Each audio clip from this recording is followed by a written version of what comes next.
Okay, just picture this. You're floating in the cold, silent darkness of space. And right below you, there it is. A mesmerizing, deep blue marble just hanging in the void. You take a breath, you brace yourself, and you begin your one-way journey into the 8th planet from the Sun. We're about to take a hypothetical free fall through one of the most mysterious and violent worlds in our entire solar system, Neptune. And with that, our mission begins. Now, this isn't just some thought experiment. For the next few minutes, you are the explorer plunging headfirst into the unknown. We're going to experience this fall step by step, from those wispy upper clouds all the way down to its crushing, bizarre core. So just how big is this world we're falling into? Well, Neptune is an absolute giant. We're talking a diameter nearly 4 times that of Earth. But here's the wild part.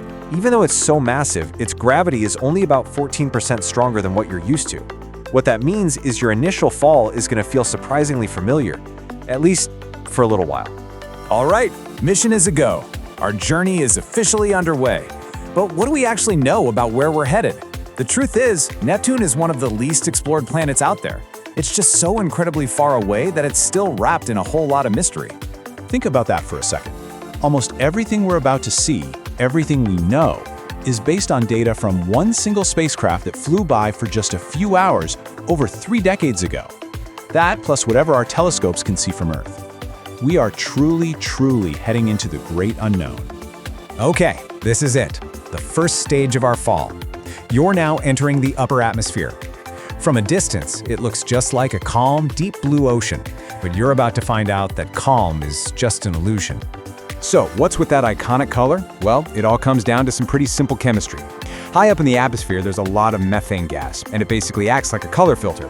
It soaks up all the red light from the sun and bounces the blue light right back out into space, and that is what gives the planet its brilliant, beautiful blue glow. As you're falling, if you look closely, you might just catch a glimpse of Neptune's 5 faint, dusty rings.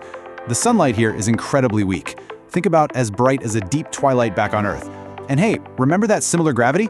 It makes your falling speed feel just like a regular old skydive. For now, the environment is cold, it's quiet, and it's deceptively peaceful. Your first real milestone is hitting a layer of wispy, white clouds made of methane ice crystals. The temperature here just plummets to a bone-chilling -200 degrees Celsius. Once you push through that, you drop another 50 kilometers or so, and bam, you hit the next layer. This time, it's clouds of ammonia and hydrogen sulfide. So far, so good. It's been cold, dark, maybe a little smelly from that hydrogen sulfide. But now, things are about to get violent. We're going down into a region that isn't just powered by the distant sun. This is the most turbulent, storm-ravaged place in the entire solar system. The winds here, they reach a speed that is almost impossible to wrap your head around, 2,400 kilometers per hour. These are, by far, the fastest winds ever recorded on any planet in our solar system. To put that into perspective, that's Mach 2. The wind isn't just blowing past you, it's tearing past you at twice the speed of sound. Without your specialized suit, you'd be disintegrated in an instant. You're not just falling anymore, you're being thrown. As you're getting tossed around by these supersonic winds, you realize something else. That dim twilight from before, it's gone. The clouds above you are so thick they've completely blocked out the sun. You are now miles deep inside the planet, falling through absolute pitch-black darkness, with nothing but the feeling of that raging storm all around you.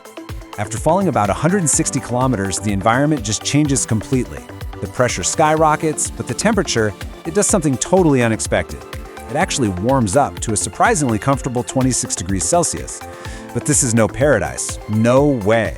You're now surrounded by giant lightning storms and massive clouds of water ice, all of it thundering away in the dark. We are now leaving the atmosphere behind and entering the planet's bizarre interior. The mantle. The laws of physics as we know them on Earth, they start to get weird here. Things are about to get truly strange. You've been falling for what feels like an eternity now, down more than 6,000 kilometers, and you finally hit a new layer. It's not gas, but it's not a solid surface either. You've just plunged into a vast, super hot, super dense ocean. But an ocean of what exactly? This is the planet's mantle. It's a scorching hot soup of water, methane, and ammonia ices. Now, I'm using the word ice, but it's not like the ice in your freezer. The pressure here is over 10,000 times Earth's atmosphere, and it crushes these molecules into a strange, hot, dense fluid that's over 4,000 degrees Celsius. And in this insane environment, something incredible happens. The intense heat and pressure break down the methane molecules, and they squeeze the carbon atoms so hard that they crystallize. You are literally witnessing a constant, slow-motion rain of solid diamonds, all of them sinking down toward the planet's core. Sinking through the diamond rain, your journey is almost over. The pressure and the temperature just keep climbing to unimaginable levels as you get closer and closer to the very heart of this ice giant. Just look at the sheer scale of this jump. We thought the mantle was extreme at 10,000 atmospheres, but the core is being crushed by over 7 million times Earth's atmospheric pressure, with temperatures soaring past 5,000 degrees Celsius. It's unbelievable. And this is where you stop. You've finally reached a solid surface, a core that's roughly the size of Earth itself. Scientists believe it's made of rock, iron, and other exotic ices. And just maybe, it's coated in a thick layer of all those diamonds that have been raining down for billions of years. Your fall is over. You've traveled from the edge of space to the center of a planet. You've witnessed sights that no human has ever seen.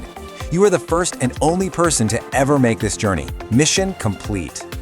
This whole journey to Neptune just shows that our solar system is filled with places that completely defy our everyday experience. I mean, from supersonic winds to diamond rain, it really makes you wonder, doesn't it? What other impossible environments are still out there just waiting for us to discover them?